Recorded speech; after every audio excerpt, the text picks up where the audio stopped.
I love that feeling. That feeling just was something that I couldn't get out of joy of a lacrosse and a family and friends and anything. Couldn't get me there. That's what I thought. I thought that drugs was the only thing that made me happy.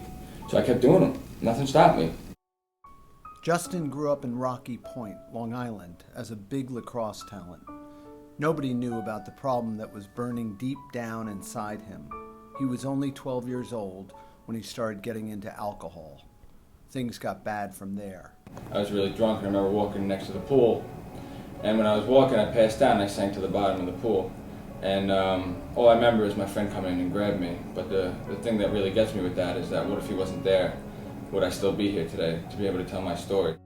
But it didn't stop him. Soon he added drugs to his alcohol addiction. But no matter how much he drank, he was still a standout on the field. I stayed on the team, but I remember when I'd be playing the games, towards the end of the game, I'd look up to the stands, the scoreboard, and I'd see like 2 minutes left, and I just remember, I can't wait till this is done so I can go out and drink and get messed up. And that was, for me, that's what the happiness that I thought brought me. I got All-American status at my senior year. I played for the Empire State team, which is it's a pretty prestigious honor to get in the New York region. His talents gave him a full ride at Syracuse University, the school of his dreams. Like my first night up there, we went out, went to the bar, went to a party, and we drank a lot, and that's how I like to drink. I like to drink heavy, I like to drink fast as much as I could.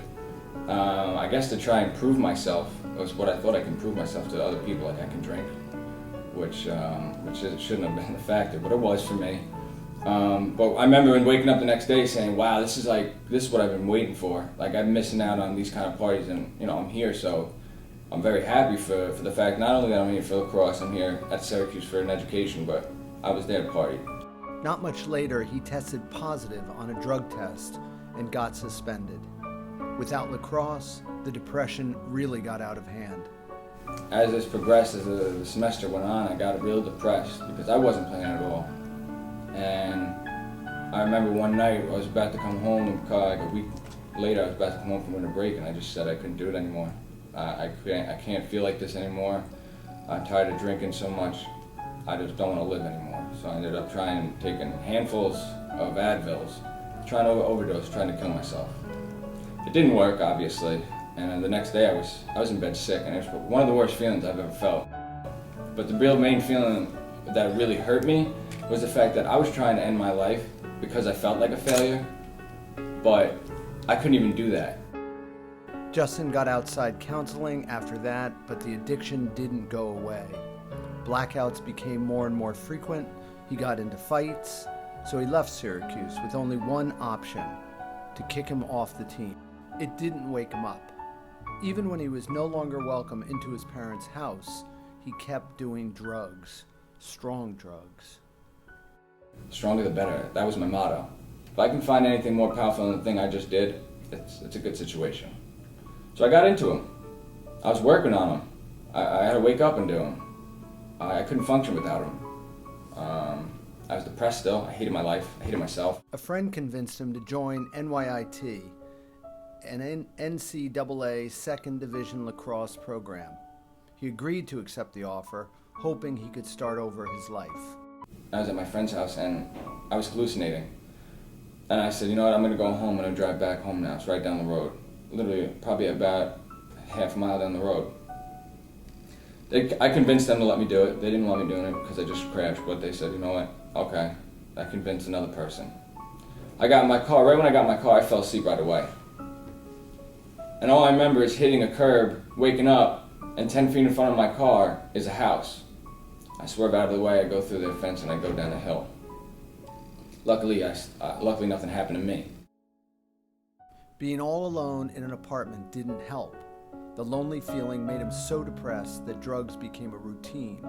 Every day he would take pills to erase the loneliness, but they only added to it. Towards the end of the summer, it all came down to a climax. It hurt, and the more I got into it, the worse I was getting, because now I'm just using because I don't want to live. Maybe I'll die. Maybe I take X amount and drink X amount. Maybe I can combine it enough to be lethal and kill myself. And I didn't care. I didn't care about my family. I didn't care about nobody. And I didn't care about myself, really. So I was at a graduation party. I did a couple pills before I went, and I vowed to myself, tonight's going to be the night you die. So I'm going to go out and I'm going to drink a lot. I hope you OD. I almost got my wish. It was the other night. I was laying down in the back of my car, feeling lifeless. Couldn't feel anything. And my eyes closed and I woke up. I said to myself, you can't do this anymore. It comes to a point where you can't. There's so many lies I made up, I couldn't keep track of all of them. There's so many days where I look at people and they're happy and I just want to be happy, but I didn't know how. So I really did want to be happy. He checked into an inpatient where he met up with other addicts who were clean. They helped him figure out the tools necessary to stay clean. This saved his life. That's how I did it. I had my support from my family. I didn't talk to any of my friends from home. I got into inpatient in August 20th. But the rewards that I've gotten from being clean are amazing. I'm happy. I wake up wanting to see what the day has to bring me. You know, I play lacrosse again, and this is the best shape I've been in so long. And this is the high. I get a natural high from playing lacrosse. It's the most amazing feeling I've ever had. Justin is clean for 6 months now. With his drugless life about to start, a bright future lies ahead of him. So now, I'm clean and I have everything I need. I have my family, I have my friends, I got school, and I have lacrosse, and everything's great. So I sit here today in a great state of mind, loving every day. And you know, it's the most rewarding thing I've ever done.